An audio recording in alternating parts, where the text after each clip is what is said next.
Cease fire का ऐलान भले ही हो गया हो, लेकिन ये 12 दिन पश्चिमी एशिया नहीं बल्कि पूरी दुनिया के लिए डराने वाले रहे हैं, क्योंकि इस जंग में 3 ऐसे किरदार थे जिनकी भूमिका के आसपास ही सब कुछ घूम रहा था। मसलन एक बड़ी चूक और महाविनाश। चलिए समझते हैं कि नेतन्याहू से खामनेई तक और खामनेई से ट्रंप तक वो कहानी जिसने एक पल के लिए पूरी दुनिया को डामाडोल कर दिया।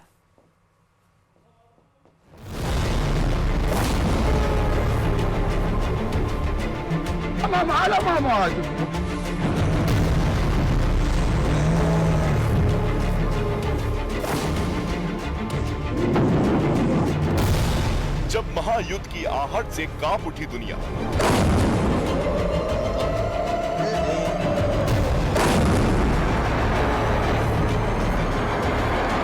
जब पश्चिम एशिया में उठी तबाही की लहर,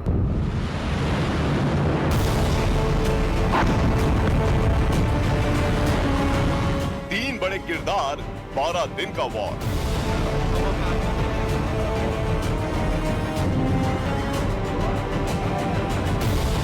तेरह जून से 24 जून, ये अंतराल भले ही 12 दिन का है, लेकिन 12 दिनों में दुनिया ने इजराइल, ईरान और अमेरिका की उस बिसात को करीब से देखा है जिसकी एक एक चाल ने दुनिया को डामाडोल कर दिया। हर नजर इन्हीं तीन चेहरों पर थी, बेंयामीन नेतन्याहू, अयातुल्लाह खामनेई और डोनाल्ड ट्रंप।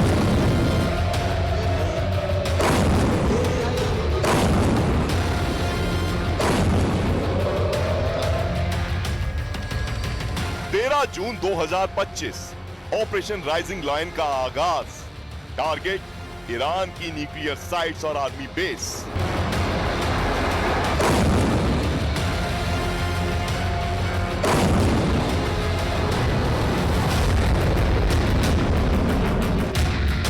इजराइल ने जैसे ही ऑपरेशन राइजिंग लायन शुरू किया, दुनिया की धड़कन बढ़ने लगी। ईरान की मिसाइलें, इजराइल के फाइटर जेट्स और अमेरिका की चुप्पी, सब कुछ विस्फोटक था। पर इस पूरे घटनाक्रम के केंद्र में तीन चेहरे थे: इजरायली प्रधानमंत्री बेंजामिन नेतन्याहू, ईरानी सुप्रीम लीडर अयातुल्लाह खामनेई और अमेरिकी राष्ट्रपति डोनाल्ड ट्रंप। 12 दिन की जंग में हर मोड़ पर इन तीन चेहरों की नीति, बयान, चुप्पी ने दुनिया को झकझोर दिया। इजराइल ने अचानक ऑपरेशन राइजिंग लायन शुरू कर दिया। ईरान के परमाणु ठिकाने और सैन्य हेडक्वार्टर पर एक साथ हवाई हमले हुए। ईरानी खुफिया प्रमुख और कई परमाणु वैज्ञानिक मारे गए। नेतन्याहू ने बयान में कहा, हम सिर्फ अपने देश की नहीं दुनिया की रक्षा कर रहे हैं। उनका मकसद था ईरान की परमाणु क्षमता को समय से पहले कुचल देना।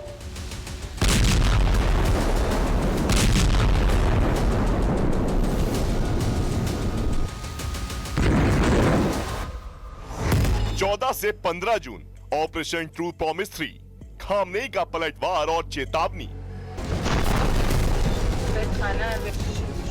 इजराइल का हमला बड़ा था, लिहाजा बिना वक्त गवाए ईरान ने अपने आक्रामक इरादे जाहिर कर दिए।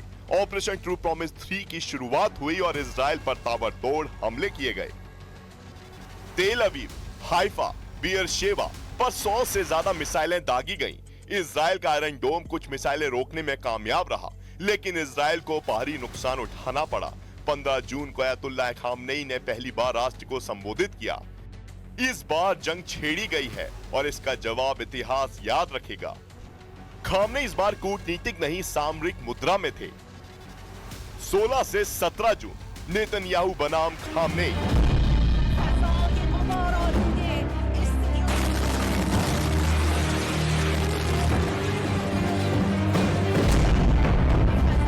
इजराइल ने तेहरान पर सीधा हमला किया। IRIB यानी ईरानी स्टेट टीवी का मुख्य ऑफिस बमबारी में क्षतिग्रस्त हुआ। ईरान ने तो इजरायली फाइटर जेट गिराने का दावा किया। नेतन्याहू की रणनीति थी खामनेई के सत्ता केंद्रों को घुटनों पर लाना। इस दिन नेतन्याहू और खामनेई के बीच निजी स्तर पर पावर शो शुरू हो चुका था। दोनों तरफ से अपने अपने तरकश के ताकतवर तीरों का इस्तेमाल किया जा रहा था। 18 जून 2025, अमेरिकी राष्ट्रपति डोनाल्ड ट्रंप की एंट्री। पश्चिम एशिया ईरान और इजराइल की इस जंग से धड़क रहा था, लेकिन अमेरिका की खामोशी हर किसी को साल रही थी। इसी बीच 18 जून को अमेरिका के राष्ट्रपति डोनाल्ड ट्रंप ने ट्रुथ सोशल पर लिखा, ये युद्ध एक मूर्खता है, अगर मैं होता तो पहले दिन ही खत्म करवा देता। इस बयान ने अमेरिकी राजनीति में बवाल मचा दिया। व्हाइट हाउस को साफ करना पड़ा कि अमेरिका मध्यस्थ है, न कि युद्धरत पक्ष। ट्रंप का बयान इजराइल के हक में दिखा, जिससे खामनेई बिफर गए। अगर अमेरिका सीधा युद्ध में उतरा तो आग फैल जाएगी। 19 से 20 जून, मौत और मकसद।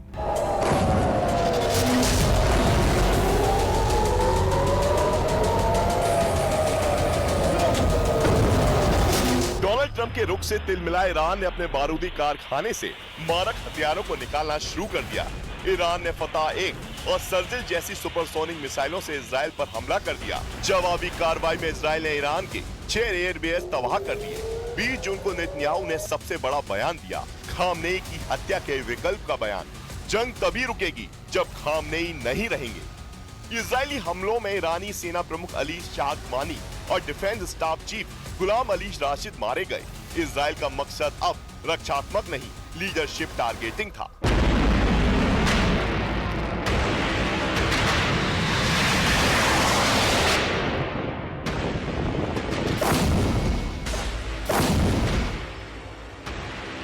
इक्कीस जून 2025, अमेरिका की डायरेक्ट एंट्री।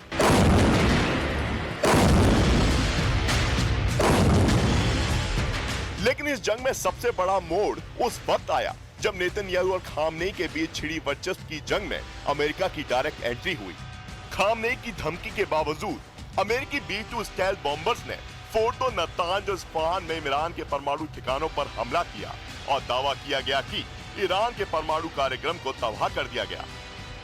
22 से 23 जून, दहशत का आखिरी अलार्म। ईरान ने इजराइल के सोरोका अस्पताल और स्टॉक एक्सचेंज को टारगेट किया। इजराइल ने जर्द और इराक में मिसाइल हेडक्वार्टर और रिएक्टर पर हमला किया। अमेरिका के उपराष्ट्रपति JD वेंस ने कहा, ईरान का परमाणु कार्यक्रम अब वर्षों पीछे चला गया है। 23 से 24 जून की रात, कतर इराक में अमेरिकी बेस पर ईरान का हमला। ईरान का ये हमला न्यूक्लियर साइट पर हुए हमले के जवाब में था, लेकिन इससे पहले इस जंग की कहानी और आगे बढ़ती। अमेरिका के राष्ट्रपति डोनाल्ड ट्रंप के इस ट्वीट ने सीज फायर का फॉर्मूला तय कर दिया। कतर की मध्यस्थता से बात आगे बढ़ी और उस जंग पर ब्रेक लग गया, जिसने पूरे पश्चिम एशिया को दहशत में ला दिया था। इस 12 दिन के युद्ध में बेंजामिन नेतन्याहू ने युद्ध को नेतृत्व साबित करने के लिए इस्तेमाल किया। खामनेई ने ईरान की अस्मिता और जवाबी हमलों से अपनी पकड़ मजबूत की, जबकि अमेरिका के राष्ट्रपति डोनाल्ड ट्रंप ने बयान देकर माहौल को और गरमाया, फिर खुद को शांति का सूत्रधार बनाकर दुनिया के सामने पेश कर दिया।